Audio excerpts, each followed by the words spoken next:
السلام عليك يا أبا عبد الله السلام عليك يا ابن رسول الله بسم الله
آواز کو تھوڑا کلیئر کرنے کا دیگر سبب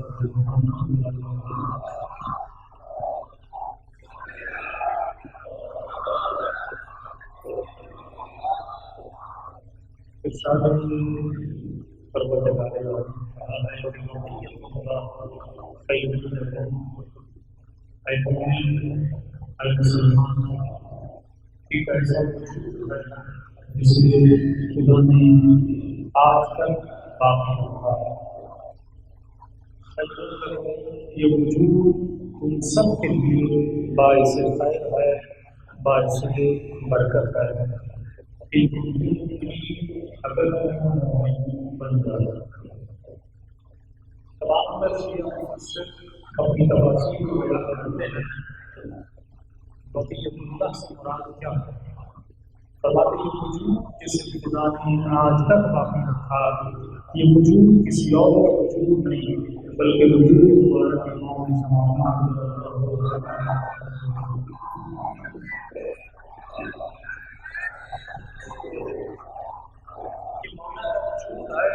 خدا نے انسانیت کی بقا کے لیے باقی رکھا۔ اس کائنات میں حکومت اسلامی کو نافذ کرنے کے لیے باقی رکھا، انسان کو گمراہی سے نکال کر ہدایت میں لے جانے کے لیے باقی رکھا، انسان کو نجاست سے نکال کر طہارت کے اندر جانے کے لیے باقی رکھا۔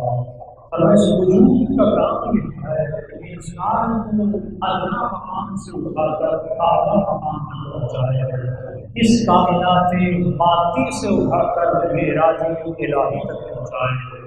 لیکن عزیزان محترم، ایک سوال یہاں پر بلند ہوتا ہے، اور سوال یہ ہے کہ قرآن مجموعہ ہے الفاظ کا، یہ الفاظ آپ بھی پڑھ رہے ہیں، یہ الفاظ میں بھی پڑھ رہا ہوں، اور سعودی عرب میں بیٹھا ہوا شیعت کا دشمن بھی یہ الفاظ پڑھ رہا ہے۔ اگر لشکر حسین میں نماز ادا کی جا رہی تھی تو لشکر یزید کی نماز ادا کی جا رہی تھی، اگر حسین کی نماز پڑھ رہے تھے تو حسین کی نماز میں بھی سورہ حمد واجب تھا، اور اگر کوئی یزیدی نماز پڑھ رہا تھا تو یزیدی کی نماز میں بھی سورہ حمد پڑھنا واجب تھا۔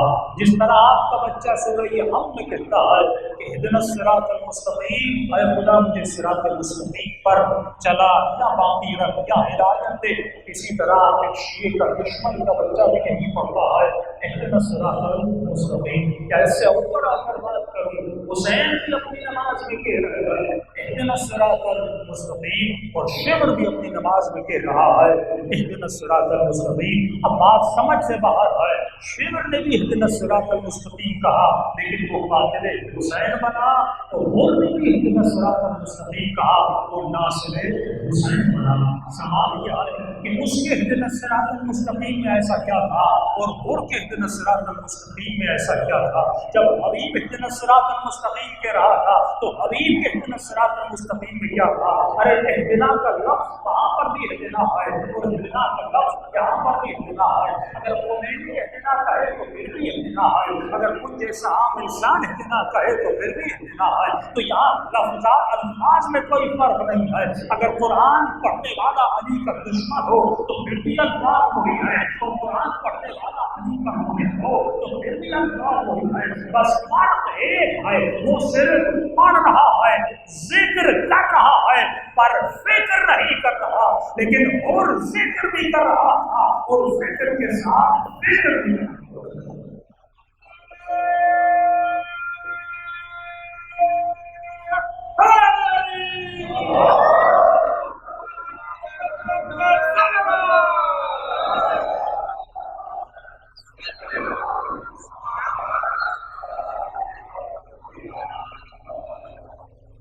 تو دین اسلام اگر آپ تک پہنچا تو کس شکل میں پہنچا؟ لفظ کی شکل میں، حدیث لفظ کی شکل میں، قرآن لفظ کی شکل میں، روایت لفظ کی شکل میں۔ اگر شہید مطہری کی فکر آپ تک پہنچ رہی ہے تو کس شکل میں پہنچ رہی ہے؟ لفظوں کی شکل میں۔ تو کچھ وہ ہیں جو الفاظ کے پیچھے ہیں، کچھ وہ ہیں جو الفاظ کو جامع عمل پہنانے کی وجہ سے۔ کیا آپ کے دو طرح کے مسلمان آپ کو نظر آئے، دو طرح کے شیعہ نظر آئے۔ ایک وہ جن کی جنگ بس لفظ کی جنگ ہے، ایک وہ جن کی جنگ لفظ کی جنگ نہیں ہے، صورت لفظ کی جنگ ہے۔ ایک وہ ہے جو صرف کہتا ہے لعنت ہو یزید پر، اور اس سے پوچھو یزید لفظ ہے مجھے یزید کی صورت دکھا، مجھے یزید کی شکل دکھا. تب امام حسین فرماتے ہیں مثل لا یبایع مثل یزید. جب لفظ مثل آتا ہے تو شبیہ کا ہونا ضروری ہے. مثال کے طور پر آپ نے علم بنایا، کس کی شبیہ ہے؟ علم عباس. آپ نے امام بارگاہ بنائی، کہ کس کی شبیہ ہے؟ یہ امام بارگاہ کیا کہنا چاہتی ہے؟ جو اینٹیں تم نے گھر میں لگائیں وہی اینٹیں یہاں پر ہیں، جو ٹائل تم نے گھر میں لگایا وہی ٹائل یہاں پر ہے. یہی لاؤڈ ہے، اس پر سنگنگ بھی کی جاتی ہے، اس پر دوہے بھی پڑھے جاتے ہیں. فرق کیا ہے؟ لاؤڈ تو لاؤڈ ہے، لاؤڈ کا تو قصور نہیں ہے. سوال یہ ہے کہ کس صورت میں اس کو استعمال کیا جا رہا ہے، کس شکل میں اس کو استعمال کیا جا رہا ہے. قرآن تو قرآن ہے، لفظ قرآن تو قرآن ہے. ایک تو وہ قرآن ہے جو لوگ کے نیزہ پہ حسین نے پڑھا ہے، وہ قرآن ہے جس کو وہابیہ نے نیزوں پہ بول دیا. شکل بدلی ہوئی ہے، صورت بدلی ہوئی ہے. تو آج دو جنگیں ہیں، ایک وہ مسلمان، ایک وہ شیعہ جو صرف لفظ کے پیچھے آئے، ایک وہ شیعہ جو اس لفظ کو شکل دینا چاہتا ہے. سمپل سے الفاظ امام حسین کے کہ مثلی لا یبایع مثل یزید، مجھ جیسا. اب جیسے کو ڈھونڈنا ہوگا، کون ہے حسین جیسا؟ تاریخ میں حسین ایک گزرا، پر حسین جیسے کروڑوں ہو سکتے ہیں. تاریخ میں یزید ایک گزرا، پر یزید جیسے ہزاروں ہو سکتے ہیں. تو امام کیا دے رہے ہیں؟ شکل دے رہے ہیں. تاریخ میں زینب ایک ہے لیکن زینبیوں بہت ہے. لفظ فاطمہ ایک ہے لیکن فاطمیوں بہت ہے. تو ہمیں شکل کو دیکھنا ہے. اب اس نے کہا اہدنا الصراط المستقیم، وہ صرف لفظوں کا رٹا لگا رہا تھا، لیکن وہ لفظ بھی ادا کر رہا تھا، اور اس لفظ یعنی ذکر بھی کر رہا تھا، اور ذکر کے ساتھ فکر بھی کر رہا تھا. اس لیے معصوم فرماتے ہیں کہ انسان 1 گھنٹے کا سوچنا 70 سال کی عبادت سے افضل ہے، اور کا چند لمحوں کا سوچنا یزیدیوں کی سالوں کی عبادت سے بہتر ہے. 1 لمحے کا سوچنا. مولا کیوں؟ فرمایا کیونکہ 1 لمحے کا سوچنا، 1 لمحے کا سوچنا تجھے حکومت یزید و شیطان سے نکال کر حکومت حسین میں لا سکتا ہے. سوال یہ ہے کہ تو سوچے. دیکھیے چھوٹی سی مثال دوں. آپ کے گھر میں گاڑی کھڑی ہے، اس گاڑی کے اندر ایک بیٹری ہے، ایک سادہ سی چیز ہے، لیکن اگر بیٹری نہ ہو پوری گاڑی کسی کام کی نہیں. اگر بیٹری نہ چلے، اور بیٹری کب چارج ہوتی ہے؟ جب اس کو یوز کیا جاتا ہے. نئی سے نئی گاڑی، بالکل نئے سے نیا ماڈل. مادی مثال اسی لیے دے رہا کیونکہ ہم مادیات میں بہت جھگڑے ہوئے. نئی سے نئی گاڑی 70-60 لاکھ کی آپ نے گاڑی خریدی، مہنگی سے مہنگی گاڑی گھر میں آ کر کھڑی کر دی. اب ایسے کہوں کہ بہتر سے بہتر عقیدہ علی ولی اللہ کا عقیدہ، 12 اماموں کے ماننے والے کا عقیدہ. اس کائنات میں بہترین عقیدہ وہ ہے جو 12 اماموں کو مانے. یہ بہترین عقیدہ فرماتے وہ بالکل انسان اس کی وجود پر رش کھا سکتا ہے. انسان کہ جو 6 امام پر آ کر رکا، جسے اسماعیلی ہے، یعنی 6 تک تو آیا لیکن 12ویں تک نہیں آیا. یہ مقام فخر اور مقام کمال ہے. یعنی لاکھوں سجدے کرو پھر بھی کم آئے کہ خدا تم نے مجھے 12 تک پہنچا. یعنی اگر کوئی حسین تک آ کر رک جائے یہ بھی بدبخت ہے، 4تھے امام تک رک جائے یہ بھی مقام کمال تک نہیں ہے، 6ٹھے امام تک رک جائے یہ بھی مقام کمال نہیں ہے. تم مقام کمال پر اس لیے ہو کیونکہ تم نے 11ویں کو بھی پہچانا اور اپنی مجلسوں میں 12ویں کا بھی ذکر کر دیا. یہ مقام کمال ہے. اب بہترین عقیدہ، روحانی اور معنوی مثال، بہترین عقیدہ عقیدہ امامت. 12 اماموں کا ماننے والا ہے یہ جواب. بہترین عقیدہ، سب سے سپر عقیدہ، سپیریئر عقیدہ. اور یہاں پر آپ نے بہترین گاڑی لی اور اپنے گھر میں لا کر کھڑی کر دی. 1 مہینہ، 2 مہینہ، 3 مہینہ، اب 4 مہینے کے بعد گاڑی کو اسٹارٹ کرنا چاہتا. جیسے اسٹارٹ کرنا چاہا گاڑی اسٹارٹ نہیں ہو رہی. بھائی کیوں نہیں ہو رہی؟ کیونکہ آپ نے بہترین گاڑی لیکن اس گاڑی کی بیٹری کو یوز نہیں کیا.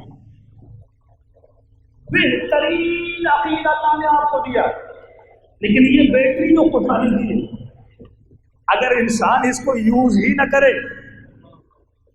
تو بہترین عقیدہ بھی ڈیڈ ہو جاتا ہے، بہترین عقیدہ بھی سو جاتا ہے، جسے خواب غفلت کہا جاتا ہے۔ یعنی علی کے ساتھ جنگ صفین میں رہ رہے تھے، لیکن کیونکہ اپنی فکر کو استعمال نہیں کیا تلوار علی کے مخالف میں کھڑی ہو گئی۔ لیکن اگر کوئی فکر کو استعمال کرے، چاہے اس کی بیٹری بالکل ڈیڈ بھی ہو، لیکن اگر اس کو تھوڑا سا چارج کرے اور معرفت اہل بیت سے چارج کرے، اپنی فکر سے چارج کرے، تو حسین وعدہ دیتے ہیں چاہے کتنا بھی بڑا گناہ کیوں نہ کیا ہو، میں حسین اسے کربلا میں اور بنا کے جنت تک پہنچا۔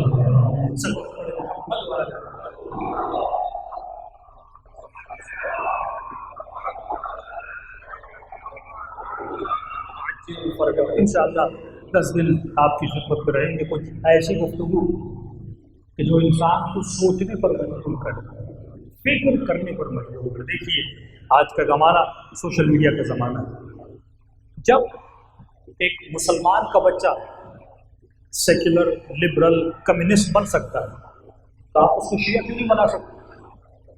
اس کا مطلب فکر پہ پابندی نہیں۔ بہت سارے ایسے دیندار لوگ ہم نے دیکھے بچے ان کے یا سیکولر بن گئے یا لبرل بن گئے، کیوں؟ کیونکہ فکر پر کبھی بھی لگام نہیں لگا سکتے۔ فکر ایک سیکنڈ کے لیے بھی اسٹاپ نہیں ہوتی، رکتی نہیں ہے، یہ ملینز ٹائم سوچتی رہتی ہے، سوچتی رہتی ہے۔ اب میرے منہ سے لفظ نکل رہا، آپ کے ذہن میں تصویر بن رہی، میں کربلا کہوں گا کربلا کا منظر ذہن میں آئے گا، میں نجف کہوں گا نجف کا منظر ذہن میں آئے گا۔ کبھی معصوم فرماتے ہیں جوان یہ سوچ کہ تمہارے ذہن میں لفظ کون سا جا رہا ہے۔ لفظ بے جان نہیں ہے، لفظ جان رکھتا ہے، لفظ اثر رکھتا ہے۔ یہ سوچ کہ جو الفاظ تو سن رہا ہے اس کا اثر تمہارے ذہن میں کیا پڑے گا۔ اس لیے معصوم فرماتے ہیں اس محفل میں جایا کر جہاں کے الفاظ الہی الفاظ ہوں۔ اب نوجوان کہے گا مولانا ڈرامے دیکھنے میں کیا ہے، 5 منٹ گانے سننے میں کیا ہے؟ بھائی ایک لفظ تمہارے وجود کو ظلمت سے بھر دیتا ہے، ایک لفظ تمہارے وجود کو اندھیروں میں ڈھال دیتا ہے، اور ایک لفظ تمہارے وجود کو ظلمت سے نکال کر روشنی ملا دیتا ہے۔ کربلا جانے سے ہوتا کیا؟ 3 دن کربلا میں رہتے ہو، اس 3 دن میں ایسی کون سی تبدیلی آتی ہے؟ کتنی معنویت کہ نماز سے محبت ہو جاتی، دعا سے محبت ہو جاتی۔ 40 پہ جو مومن جاتا ہے پیدل جاتا ہے، تکلیف ہوتی ہے، لیکن ہر سال اس کے دل میں عشق ہوتا ہے کہ میں کربلا جاؤں، میں 40 جاؤں، میں حسین کی زیارت کروں۔ کیوں ایسا وہاں پہ ہے کیا؟ کیونکہ وہاں پر الفاظ میں اثر ہے۔ کون سے الفاظ؟ حسین کی زیارت کے لیے جاتے ہو، کبھی زیارت عاشورہ پڑھتے ہو، کبھی زیارت وارثہ پڑھو۔ انشاءاللہ ٹاپک تو کوئی اور سوچا تھا، لیکن ذہن میں یہ خیال آیا کہ زیارت عاشورہ پڑھو۔ آج تک کم علماء نے گفتگو کی ہے۔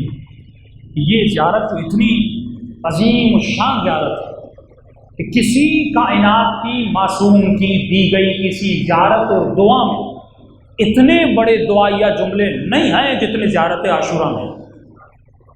یعنی انسان اگر خود چاہے تو خدا سے مانگنے کی جرت بھی نہیں کر سکتا کہ اتنی بڑی دعا کرے، لیکن وہ دعا کہاں پہ کرتا ہے؟ زیارت عاشورہ۔ اس زیارت عاشورہ کے جملوں میں اثر ہے۔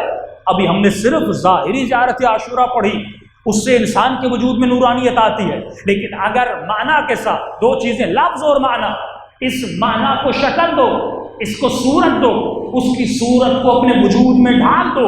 جب ڈھال دو گے تو علماء فرماتے ہیں انسان کے روح اور سول میں اتنا پاور ہے کہ کائنات کے ایک پلینٹ کو اپنے کنٹرول میں لا سکتا ہے، لیکن سوال یہ ہے کہ وہ پاور اپنے وجود میں پیدا تو کرے۔ ایک سمپل سا جملہ، اب جب جاتے ہیں یہ 2 زیارتیں، زیارت وارثہ اور زیارت عاشورہ، آج صرف اشارہ کروں گا، کل انشاءاللہ تفصیل میں۔ دیکھیے سورہ بنی اسرائیل اور سورہ نور۔ بنی اسرائیل میں خدا نے شجرے 60ویں آیت میں شجرے ملعونہ کا ذکر کیا ہے۔ ایک ایسا شجرہ ہے دنیا میں جو ملعون شجرہ ہے، یعنی سب سے زیادہ لعنتیں خدا نے، انشاءاللہ یہ بھی ذکر کروں گا کہ خدا نے قرآن میں کس کس پہ لعنت بھیجی ہے۔ ایک ایسا شجرہ، ایک ایسا درخت ہے جس کو خدا نے کہا کہ یہ لعنتی درخت ہے، یہ ملعون درخت ہے، اور جس پر تا قیامت لعنت ہوتی رہی۔ پھر جب سورہ نور میں آتے ہیں وہاں پر ایک اور شجر کا ذکر ہے جس کو شجر مبارکہ کہا گیا، جس کو زیتونیہ کہا گیا، جس کو لا شرقیہ ولا غربیہ کہا گیا۔ علماء فرماتے ہیں یہاں پر زیتونیہ سے مراد حسینیہ ہے۔ جب آپ پڑھتے ہیں والتین والزیتون، والتین سے مراد امام حسن ہے، والزیتون سے مراد امام حسین ہے۔ تفصیل میں انشاءاللہ میں کل میں آؤں گا۔ دو شجر، ایک شجرہ مبارکہ، ایک شجرہ ملعونہ۔ ملعونہ سے مراد یہ ہے یعنی گمراہی والا شجرہ کہ جو بھی اس شجرے سے مل جاتا ہے وہ گمراہی میں چلا جاتا ہے۔ ایک شجرہ ہے مبارکہ، جو بھی اس مبارک شجرے سے ملتا ہے، علماء فرماتے ہیں مبارک سے مراد یعنی ہدایت یافتہ شجرہ کہ جو بھی اس شجرے سے متمسک ہوتا ہے خدا اس کے وجود میں ہدایت ڈال دیتا ہے، نور ڈال دیتا ہے۔ علماء فرماتے ہیں، مفسرین فرماتے ہیں شجر ملعونہ سے مراد یہ شجر بنو امیہ ہے، اور شجر زیتونیہ مبارکہ سے مراد یہ شجر جناب سیدہ فاطمہ الزہرا۔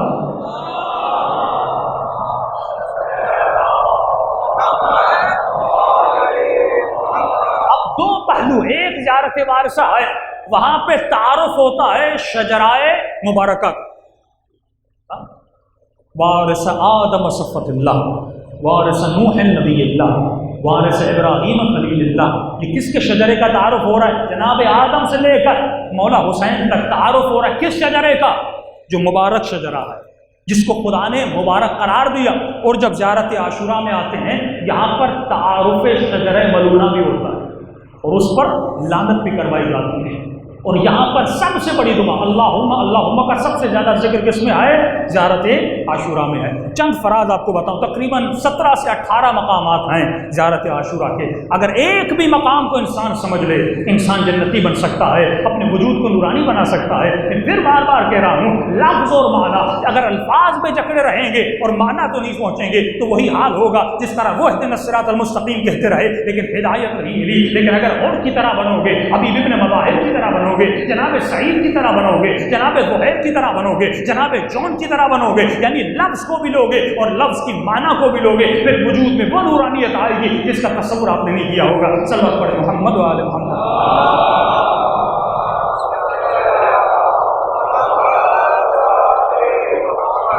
چند جملے کیونکہ میرے پاس ٹائم تقریباً 15 اور 20 منٹ ہے۔ ایک دعا ہم کرتے ہیں، دیکھیے کتنی بڑی دعا ہے، اللہم اجعلنی محیایا محیا محمد وآل محمد۔ اے خدا میری حیات کو، میری زندگی کو کس کی زندگی بنا؟ محمد اور آل محمد کی۔ بہت بڑی دعا کہ اے خدا میرے قدم، میری سوچ، میری نگاہ، میرا سننا، میرا چلنا، میرا کھانا، میرا پینا، ہر چیز میری ایسے بنا جیسے محمد اور آل محمد کی زندگی تھی۔ دوسری دعا، یہ دوسرا مقام، اس کی تفصیل میں انشاءاللہ ہر مجلس میں آئیں گے۔ دوسرا مقام وَمَمَاتِ مَمَاتَ مُحَمَّدٍ وَآلَ محمد۔ اے خدا میری ممات کو، میری موت کو ایسے قرار دے جیسے محمد اور آل محمد کی موت تھی۔ یعنی یہ سب سے بڑی دعا دعائے شہادت ہے۔ ہمارے ہر امام کو کیا ملی ہے؟ شہادت ملی ہے۔ اب کوئی زیارت عاشوراء پڑھے اور یہ کہے کہ مماتی ممات محمد و آل محمد، اور وہ بچہ، وہ جوان، وہ بزرگ موت سے ڈرے، دعا بھی کرے اور ڈرے بھی، اس کا مطلب لفظ تو ہیں لیکن معنی نہیں۔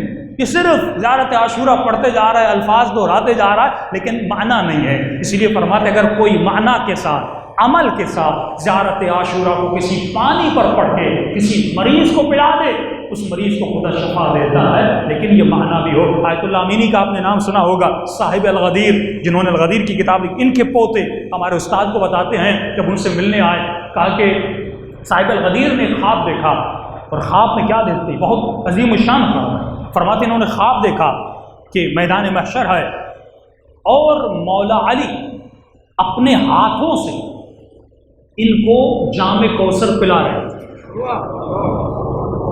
جام کوثر ہم کیوں کہتے ہیں؟ جام ظرف کو کہتے ہیں، کوثر پانی کو کہتے ہیں۔ وہ پانی جو جام میں ڈالا جائے، کسی برتن میں ڈالا جائے اور پلایا جائے۔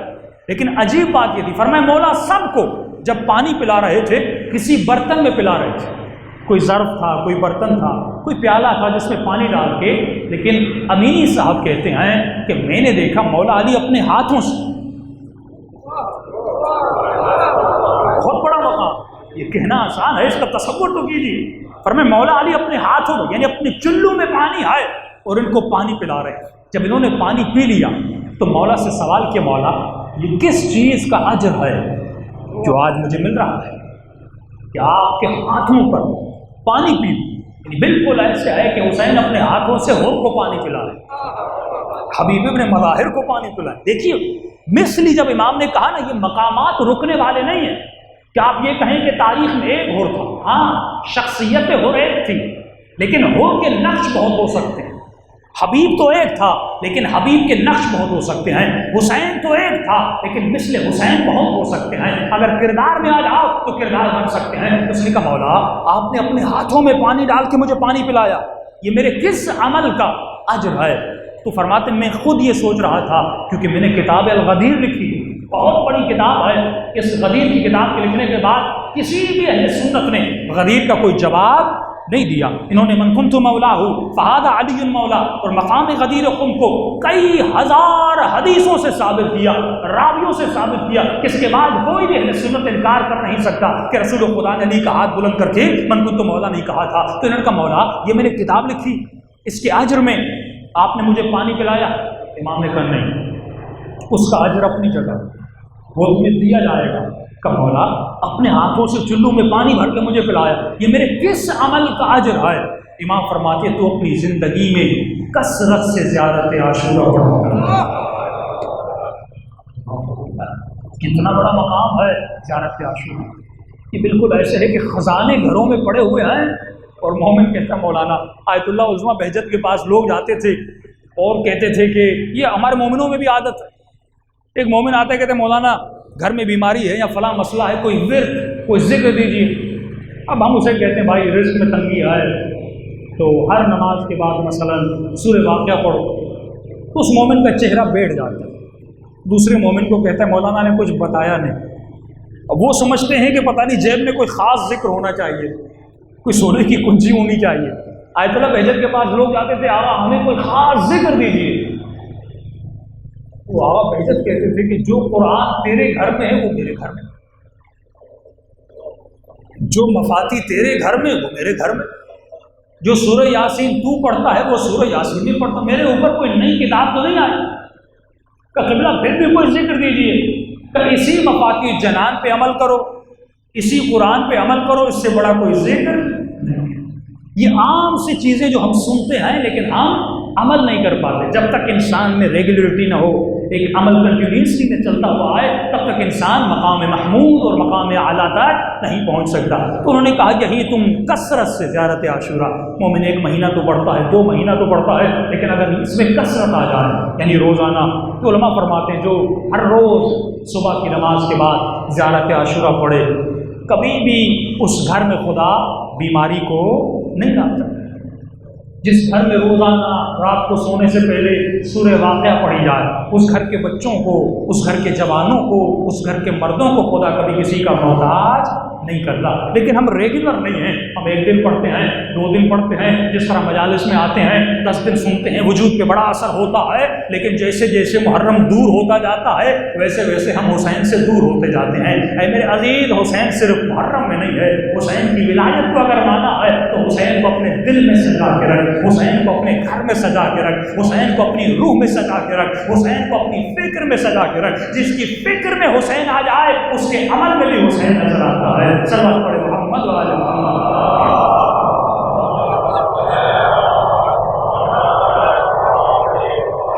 عجل فرج الممات ممات محمد و آل محمد۔ اے خدا میری موت کو ایسے بنا جیسے تم نے آل محمد کو مقام شہادت عطا کیا تھا۔ پھر آگے بڑھتے ہیں، دعا کیا کرتے ہیں؟ انی سلم لمن سالمہم وحرب لمن حاربہم۔ اے خدا میں ان کا دوست ہوں جو حسین کے دوست ہیں، میرے دل میں ان کے لیے محبت ہے جن کے دل میں محمد و آل محمد کی محبت ہے۔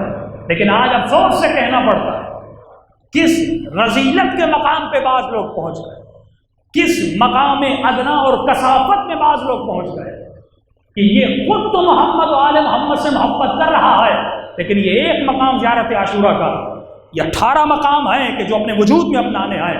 یعنی خود تو عقیدہ ولایت رکھ رہا ہے، خود تو مولا کو مان رہا ہے، اس کے دل میں حسین اور سیدہ زینب کی محبت تو ہے، لیکن یہ اس مومن کو برا بھلا کہہ رہا ہے کہ جو حسین سے بھی محبت کرتا ہے. صرف ہمیں حسین سے محبت نہیں کرنی، سلم لمن سالمکم، یعنی اس سے بھی محبت کرنی ہے. جو کس سے محبت کرے؟ مولا حسین سے محبت کرے. اب وہ چاہے سنی ہو، وہ چاہے شیعہ، اگر اس کے دل میں حسین کی محبت ہے، انی سلم لمن سالمکم، مولا میں بھی اس سے کیا کرتا ہوں؟ محبت کرتا. لیکن افسوس سے ان کانوں مولا رضا کے حرم میں شیعہ ہے، مولا کی زیارت کے لیے آیا ہے، اور زیارت کرنے کے بعد کسی اور مولا شیعہ کو دیکھ کر کیا کر رہا تھا؟ لعنت کر رہا تھا. ایسے لوگ آپ کو بھی ملیں گے، ایک ہی قافلے میں چل رہے ہیں، دو عقیدے، دو سوچیں، دونوں نے کالے کپڑے پہنے ہوئے ہیں، دونوں حسین حسین کر رہے ہیں، دونوں حسین کا ماتم کر رہے ہیں، اور اسی امام حسین کے حرم میں جا کر زیارت عاشورہ بھی پڑھ رہے ہیں، اور یہ بھی کہہ رہے ہیں کہ سلم لمن سالمکم، مولا میں اس سے محبت کرتا ہوں جو آپ سے محبت کرتا ہے. لیکن مولائی کو کیا کرتا ہے؟ برا بھلا کہتا ہے. مومن کو کیا کرتا ہے؟ برا بھلا. یہ شیطانی سوچ ہے. یعنی ہم ابھی تک لفظوں میں جکڑے ہوئے ہیں، ابھی تک اس مقام میں معنی تک نہیں پہنچے. دوسرا جملہ وحرب لمن حارب، یہ بہت بڑا مقام ہے. یہ اولیاء اللہ کو یہ مقام جہاد ہے، یہ مجاہدت کا عقیدہ ہے جو انسان کو وجود میں اپنانا ہے کہ مولا میری ان سے جنگ ہے جن سے آپ کی جنگ ہے. یعنی مقام مجاہدت، مقام جہاد فی سبیل اللہ، اپنی جانوں کا نذرانہ دینا اللہ کی راہ میں، اور قاتلین حسین سے. اگر آج ہماری نظروں میں جناب مختار ثقفی کا کوئی مقام ہے تو مقام کیوں ہے؟ صرف اس لیے کیونکہ وہ منتقم خون حسین. حرب لمن حاربکم، مولا جن سے آپ لڑے ہم ان سے لڑنے کے لیے تیار ہیں. مختار ان سے لڑے جو حسین سے لڑے تھے، منتقم خون. یہ مقام امام زمانہ ہے. مولا کا لقب کیا ہے؟ منتقم خون حسین، حسین کے خون کا بدلہ لینے والا میرا آقا امام زمانہ. اس مقام میں امام آپ کو شریک کر رہے ہیں کہ وحرب لمن حاربکم، مولا میری ہر اس سے جنگ ہے جس سے آپ لڑے تھے.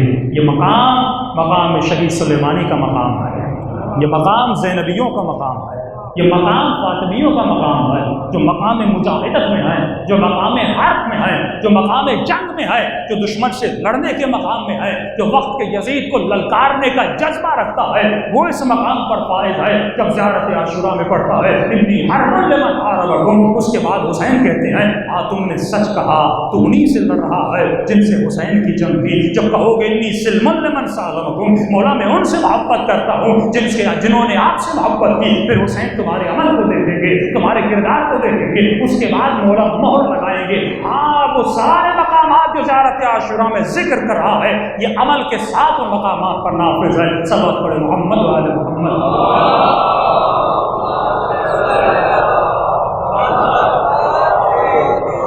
آج چل فرض انشاءاللہ تفصیل سے کل ہم ہر ایک مقام کو بیان کریں گے. سب سے بڑا مقام جو زیارت عاشورہ میں ہے وہ مقام براءت ہے. براءت بیزاری، براءت لعنت بھیجنا. اتحاد بین المسلمین کا مطلب یہ نہیں کہ آپ اپنے مکتب سے لعنت ہی نکالتے، ہرگز، کیونکہ اگر لعنت نکل گئی تو تولہ تو رہے گا لیکن تبرہ نہیں رہے گا. اس مفہوم کو غلط بیان کیا جاتا ہے، سمجھایا نہیں جاتا کہ لعنت کا مقصد کیا ہے. کتنی لعنتیں ہیں زیارت عاشورہ، یعنی زیارت عاشورہ لعنتوں سے بھری ہوئی ہے. اللہم لعن اول ثم ثانی والثالث والرابع، ساری لعنتیں آپ کرتے ہوئے آتے ہیں. اس کا مقصد کیا ہے؟ حسین کہنا کیا چاہتے ہیں؟ وہ یزید جو مٹی میں مل گیا، اس کا باپ جو مٹی میں مل گیا، وہ قاتلین حسین جو مٹی میں مل گئے. کہا جاتا ہے 100 مرتبہ ان پر لعنت بھیج، بار بار ان پہ لعنت بھیج. اچھا میری لعنت بھیجنے سے کیا ہوگا؟ بعض لوگ کہتے ہیں کہ شمر کے عذاب میں اضافہ ہوگا. ارے میری لعنت اور اس کا عذاب کیا ہے؟ جس عذاب میں خدا نے اس کو مبتلا کیا ہے اس کے مقابلے میں وہ ذرہ بھی نہیں. جس عذاب میں قاتلین حسین آج مبتلا ہے، علماء فرماتے ہو ہمارے تصور سے باہر ہے، اتنا بڑا عذاب ہے. لیکن کیوں کہا جاتا ہے لعنت ہے؟ اس میں مفہوم ہے. جب تک اس مفہوم کو نہیں سمجھیں گے، جب تک ان لعنتوں کو نہیں سمجھیں گے کہ خدا نے قرآن میں کس کس پر لعنت بھیجی ہے اور کیوں لعنت بھیجی ہے، کہ ایسا تو نہیں وہ صفت میرے وجود میں آ جائے. اور یہاں پر لعنت بھیج بھی رہا ہوں. اس طرح معصوم فرماتے ہیں بعض لوگ ایسے ہیں جو قرآن پڑھتے ہیں اور قرآن ان پر لعنت کرتا ہے جب تک انسان جامع عمل میں نہ آئے. عزیزوں کی آزاداری اتنی آسانی سے آپ کو نہیں ملی. اس کے پیچھے قربانیاں، جانوں کا نذرانہ، خون کا نذرانہ، ماں نے بچے قربان کیے. ہر عمر اس نظریے پر قربان ملتی ہے. 6 مہینے کا یہ سب ملے گا، 4 سال سکینہ ملے گا، جوان بوڑھو گے تو علی اکبر کی صورت ملے گا، بوڑھے کو تلاش کرو گے تو نبی محمد کی صورت ملے گا، گنہگار کو ڈھونڈنا ہے تو ان کی صورت ملے گی. کربلا میں نہ رنگ ہے نہ نسل ہے، سفید بھی ملے گا، گورا بھی ملے گا، اور جون کی صورت میں رنگ کا کالا بھی ملے گا. حسین نے سب کو کربلا میں جمع کیا، ایک فکر، ایک نظریے کے تحت کہ آؤ کربلا قربانی کا میدان. علماء فرماتے ہیں بچوں نے، ماں نے قربانیاں کی، تب جا کر تم فرش عزا پر بیٹھا ہو، تب جا کر یہ پیغام تم تک پہنچا. ایران میں بہت پہلے زمانے میں کس طرح سے لوگ حسین کی آزاداری کو ادا کرتے تھے. البتہ شخص امیر تھا، مالدار تھا، ہر سال امام حسین کی مجلس کرواتا تھا. 10 دن مجلس اور اس کے گھر سے نظر و نیاز بھی ہوتا تھا. لیکن وقت نے ایسے کروٹ بدلی کہ یہ فقر و فاقہ بھی ہو گیا، امیری سے فقیری کی طرف آ گیا. جیب میں مال ہو اور کسی غریب کو دو یہ اور ہے، خود ضرورت مند ہو اور اپنی ضرورت سے نکال کر کسی غریب کو دینا یہ اور ہے. سپرے پر پیٹ بھرا ہوا ہو اور کسی مسکین کو کھانا دو یہ اور ہے. 3 دن کے روزے دار ہو اور فقیر دروازے کے دستک دینے کی طرح حیران ہو، خود کو پیاس لگی ہو اور کربلا میں یہ جذبہ ہو کہ پھپھی اماں پہلے تو پانی پی اور زینب کے لیے نہیں سکتا. یہ اور جذبہ ہے، اسے ایثار کہتے ہیں، اسے قربانی. از خود گزشتگی، اپنی خواہشوں کو مٹا کر کسی اور کی خواہش کو بجھانا، یہ کربلا سکھاتی ہے.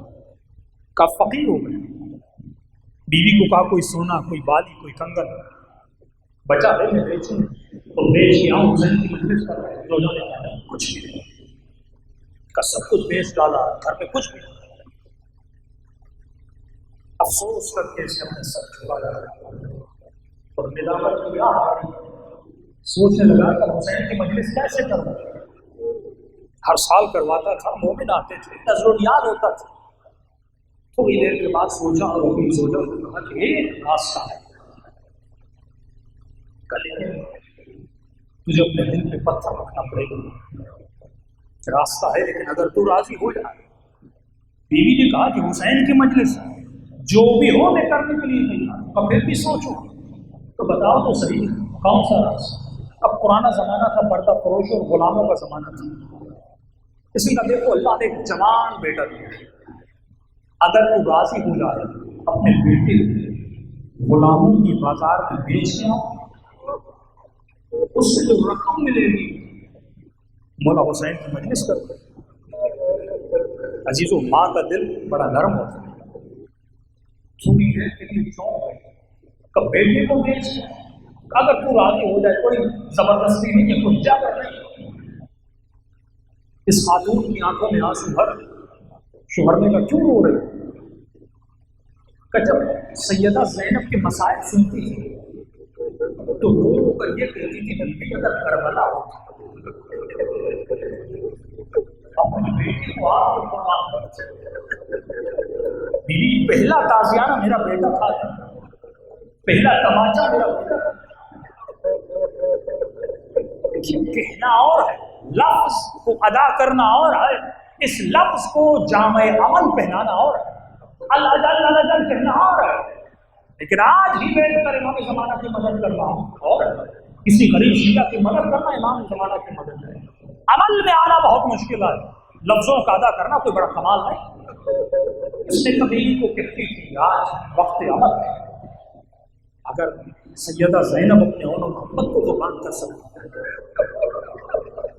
تو کیا میں اپنے ایک جوان بچے کو قربان نہیں کر سکتا؟ لے جاؤ.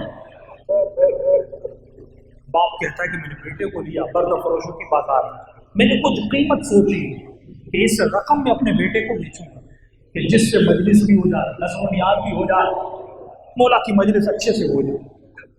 اب بردہ فروش کی بازار کا ایک نظم، اس کا ایک قانون تھا، رقم ان کی زیادہ دی جاتی تھی جو جسمانی طور پر مضبوط ہوتی تھی۔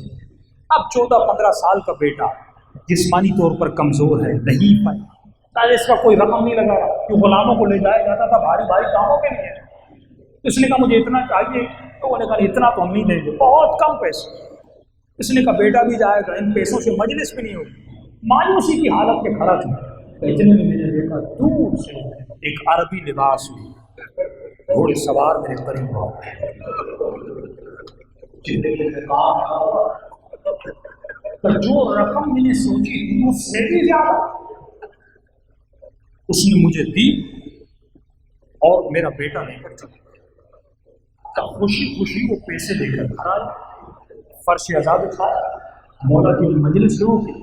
پہلا دن گزرا، دوسرا دن گزرا، تیسرا دن گزرا، آدھی رات کا وقت ہے، زوجہ ساتھ میں سو رہی ہے، اچانک نیند سے اٹھی اور میں نے اس کے رونے کی آواز کو سنا۔ بستر پر بیٹھ گیا، زوجہ کو دیکھا، کیوں رو رہی؟ بیٹے کی یاد آئی، کئی فیصلے پہ پشیمان تو نہیں ہو کہ بیٹے کو کیوں بیچا؟ کہا نہیں، میں نے حسین کی راہ میں بیچا، اس پہ پیسہ ہونا یہ تو مقام فخر ہے، اپنے بیٹے کو حسین کی مجلس کو قربان کیا۔ پھر رو کیوں رہی ہو؟ کہ یہ سوچ کے رو رہی ہوں، ماں ہوں، ماں کا دل بڑا نرم ہوتا ہے، اللہ جانے اس کا مولا کیسا ہوگا، اس کا آقا کیسا ہوگا، کھانا صحیح سے دیا ہوگا کہ نہیں، صحیح بستر دیا ہوگا کہ نہیں، کہیں میرے بیٹے پہ سختی تو نہیں کرتا ہوگا، کہیں اسے مارتا تو نہیں ہوگا، کہیں اسے تماچا تو نہیں مارتا ہوگا۔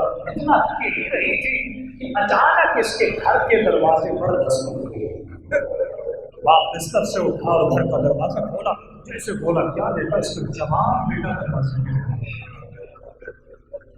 بیٹا سیدھا آیا اور باپ کے سینے سے اب دیکھیے حقیقی حسین کے ادادار کی نشانی کیا ہوتی ہے۔ بیٹے سے ملا تو صحیح، لیکن فوراً کہا میرے لال کہیں اپنے آقا کو چھوڑ کر بھاگ کر تو نہیں آئے؟ کیوں میرے بابا؟ میرے لال میں نے حلال کے مال سے حسین کی مجلس کروائی، اگر تو بھاگ کے آیا ہے یہ پیسہ حرام کا ہو گیا اور یہ میری مجلس مقام قبولیت تک نہیں پہنچے گی۔ کہنے لگا میرے بابا میں اپنے مولا کو ایسے چھوڑ کے نہیں آیا، مجھے بھی پتا ہے آپ نے مجلس حسین کے لیے کروائی ہے، جتنی بھی تکلیف ہوتی میں رک جاتا، جتنے بھی مسائل ہوتے میں رک جاتا، لیکن میں حسین کی مجلس کو خراب نہ کرتا۔ پھر میرے لال تو کیسے یہاں تک پہنچا؟ میرے بابا میرے آقا نے خود مجھے چھوڑ دیا۔ وہ کیسے؟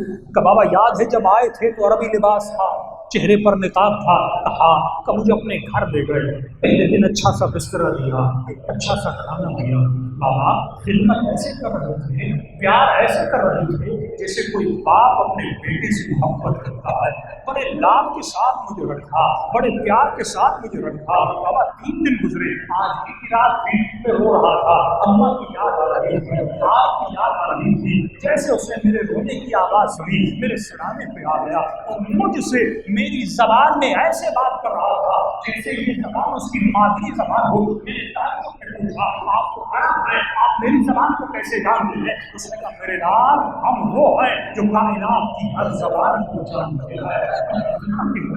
میری پریشانی میں اور اضافہ، اس نے کہا میرے لال رو رہے ہو، میرے کہا آپ کی یاد آئی ہے، اماں کی یاد آئی ہے۔ اس نے فوراً کہا مجھ سے بہتر کون جانتا ہے کہ جوان بیٹے کی جدائی کا درد ہے، بیٹوں کی جدائی اس کی تکلیف مجھ سے بہتر کون جانتا ہے۔ کہا تمہارے باپ نے تجھے بیچا کیوں ہے؟ کہ ایک عظیم مقصد کے لیے بیچا، حسین کے مجلس کے لیے بیچا، آپ کے ذکر کے لیے بیچا۔ اس نے کہا جوان کھڑے ہو جا، جام میں نے تجھے آزاد کیا، کہ جب گھر جاؤں بابا پوچھے تجھے آزاد کیوں کیا، تجھے آزاد کس نے کیا، میں ریزن کیا بتاؤں گا، وجہ کیا بتاؤں گا، کہ جانا اور اپنے باپ کو میری طرف سے سلام دینا اور کہنا جس حسین کی مجلس کو کروا رہا ہے اسی حسین نے اس کے بیٹے کو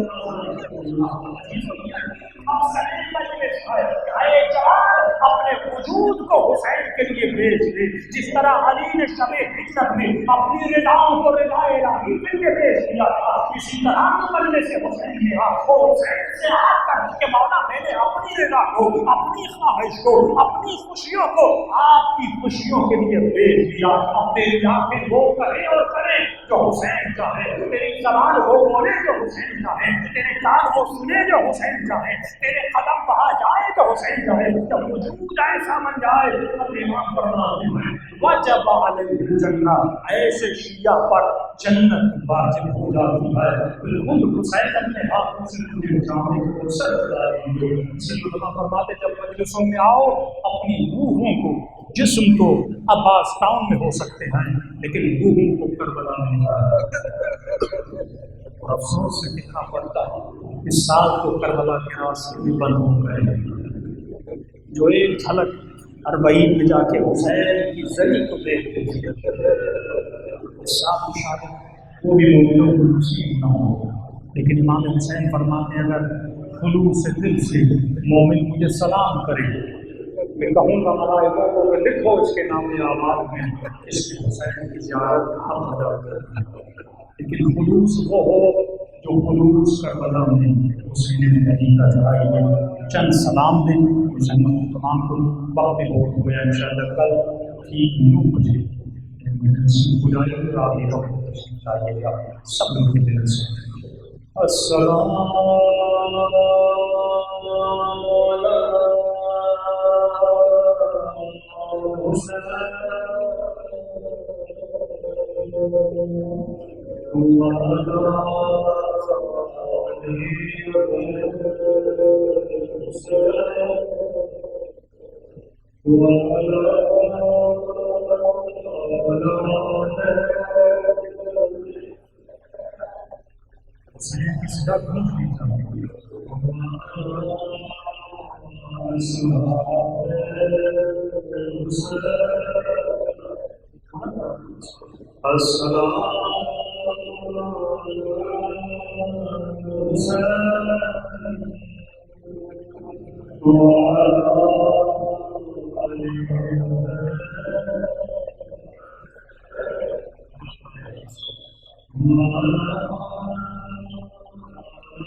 لیکن میرا امام زمان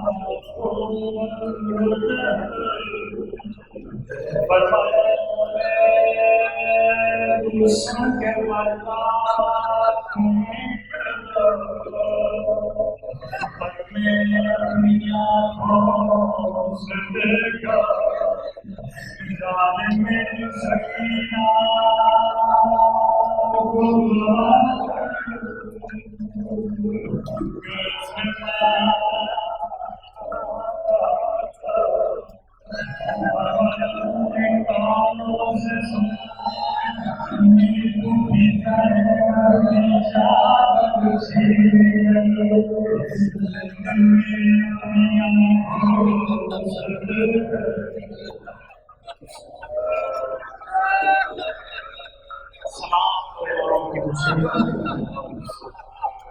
محرم کی پہلی رات آپ ہر محفا کا نوحہ سنیں گے، لیکن یزید جب گھر جا اپنے بچوں کو امام زمانہ کا نوحہ سنایا کرو، زیادہ دن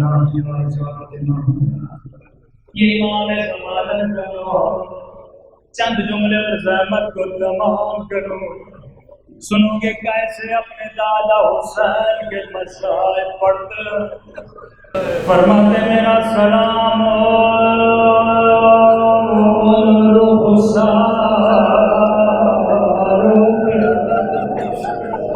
عجیب جملہ ہے، پوری رات بھی روتے رہو تو میرا سلام ہو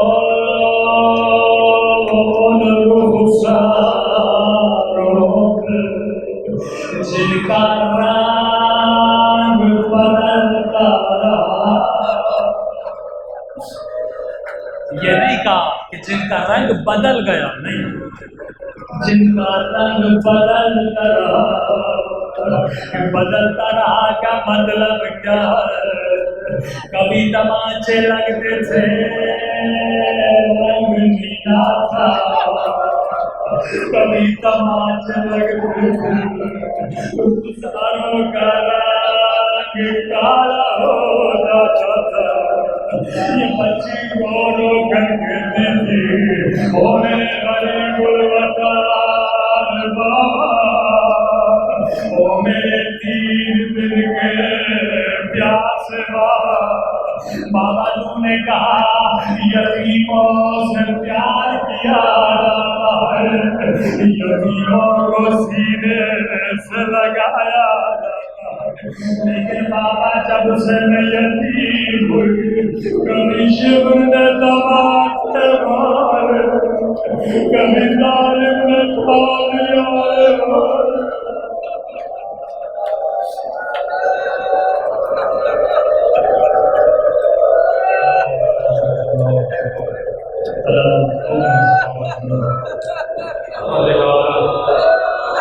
سکینہ کی مظلومیت کا باعث ہمارے مولا اور آقا امام زمانہ کو ضرور فرما، جب بھی مجلس میں آئیں یہ دعا ضرور کیا کریں، معصوم کی بتائی ہوئی دعا، اے خدا مجھے زبان ذاکر عطا فرما، بدن صابر عطا فرما، دل شاکر عطا فرما، اپنے سارے عطا فرما، ہم سب کو امام کے آوان پر ساتھ شریف فرما، ربنا تقبل منا انک انت السمیع العلیم۔